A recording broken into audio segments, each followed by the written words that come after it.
নমস্কার বন্ধুরা, জয়া চাহারালে আপনাদের স্বাগত জানাচ্ছি। আশা করি আপনারা সবাই ভালো আছেন। তো বন্ধুরা, আজকে আমি বানাচ্ছি হাঁসের মাংস, আর তার রেসিপিটাই আমি আপনাদের সাথে শেয়ার করছি। কড়াতে আমি কিছুটা সরষের তেল দিয়ে দিচ্ছি।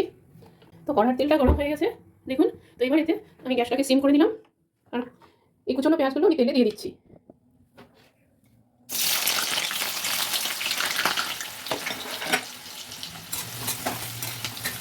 এটাকে আমি হালকা একটু ভাজা ভাজা হবে।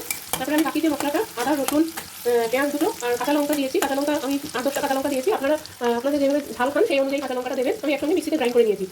তো পেঁয়াজটা মোটামুটি ভাজা হয়ে গেছে। তো এবার আমি এতে মিক্সিতে গ্রাইন্ড করে রাখা বাকি মশলাটা এখানে দিয়ে দেবো।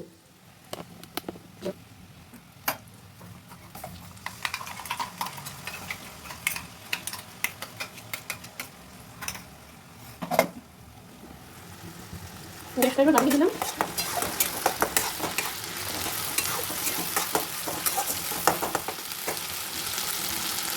মশলাটা একটু সাতলানো হতে হতে আমি একটা বাটিতে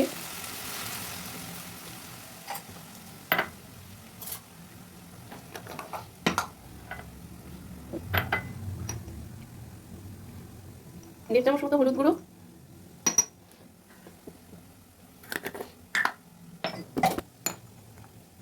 জিরের গুঁড়ো, আমি এখানে জিরের গুঁড়ো 4 চামচ নিলাম,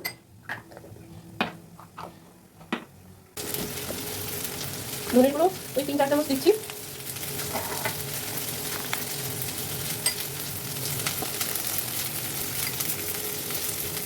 এবার এতে হালকা একটু গরম জল দিয়ে এই মশলাটাকে গুলে নেবো।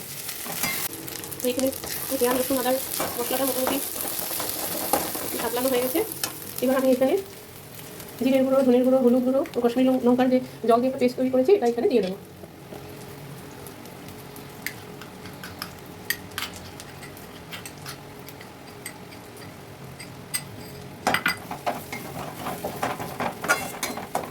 হাঁসের মাংস হলে মশলাটা একটু বেশি পরিমাণে দিতে হবে, হাঁসের মাংস অনেক সময় একটা গন্ধ করে। আর এবার আমি এতে স্বাদ অনুযায়ী নুন দিয়ে দেবো। আমি এখানে 2 চামচ মতো নুন দিয়ে নিলাম।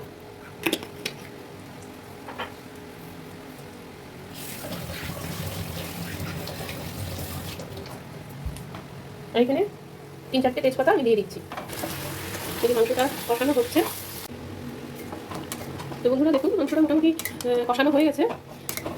আর যেহেতু হাঁসের মাংস, এখন দেখছি প্রচুর তেল বেরিয়েছে। আমি এটাতে নুন 1.5 চামচ মতো নুন দিয়েছিলাম, তো মনে হলো নুনটা একটু কম হয়েছে, তাই আর 1 চামচ নুন এতে দিয়েছি। এবার আমি এটা কষানো মোটামুটি হয়ে গেছে। এবার আমি ফোটানো জল দিয়ে দেবো। তো গ্যাসটা আমি অফ করে দিচ্ছি। মাংস হয়ে গেছে, আর আপনাদেরকে দেখাচ্ছি প্লেটে তুলে।